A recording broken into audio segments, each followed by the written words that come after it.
Hi, everybody. I just wanted to say thank you guys for all your prayers. It really means a lot to me. So, here is what's been going on this year. I have had a very rough year this year with medical issues. Right off the bat, in 2025, right at the beginning of the year, I started having pain in my back. Found out that I had kidney stones, and I had a lot of them. So it wasn't just one or two, it was like, I think I had like five, I think I had five or more.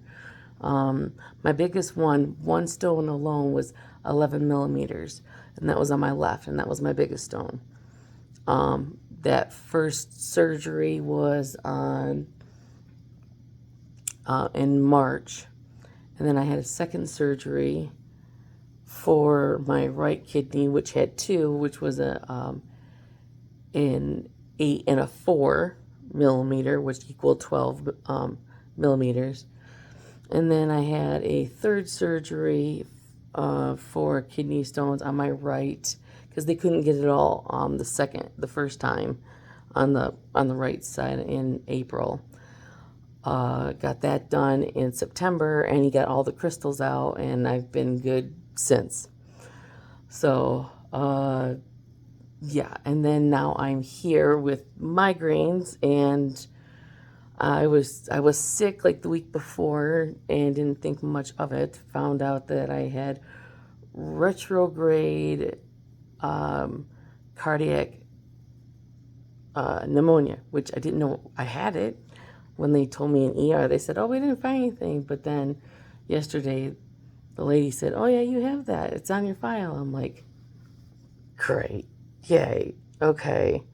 Makes sense though because of the coughing up and stuff. But I was worse than this though when I went out when I was sick on the 10th. So, and I got rid of it mostly through Benadryl and Mucinex DM.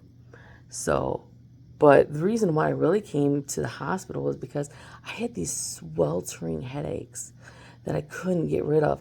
It was from the back of my head to the front of my head, and it was affecting my vision. It was pinching on my vein behind my eyes, so it was affecting my vision, doing blurry and double vision at the same time,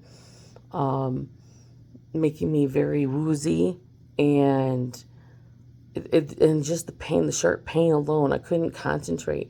I just felt like I wanted to have a C-clamp on my head, like right here all the time, just to relieve pressure.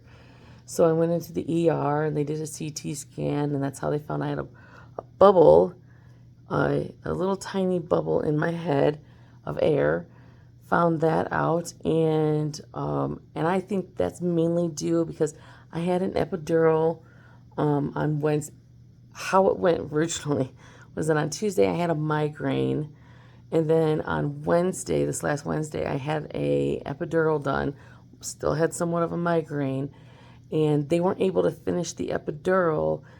And we're thinking is that when they didn't finish the epidural, there was some air got through, and it went, instead of going down my leg, because I have a pinched nerve in my L5, and it affects my sciatic nerve on my right leg. Instead of the air going down, it went up, and it went right up into my head, and I couldn't get rid of it. So by the time I tried an entire day trying to get rid of it, I tried doing Motrin, or I tried doing a Benadryl and Aleve, and it wouldn't work. So I got fed up on Thursday. I couldn't even eat at that point, which when I can't eat, for me, that's bad. So I went to the hospital, and that's why I was here for 4 days. And I had to wait for a really nice lady that finally was able to put some shots at the back of my head, and it finally went away. So now I have a neurologist on top of my urologist, and I've also been diagnosed with PCOS, so just a whole bunch of medical crap this year. So I'm hoping next month when I turn 42, I hope it's just a little bit better. But I do appreciate everybody's thoughts and prayers for me, and it looks like I'm going to be leaving tomorrow. So I appreciate it. Thank you guys so much. If you guys like listening to my updates, just leave a comment and tell me you'd like to know more. All right. Thank you guys. Love you. Bye.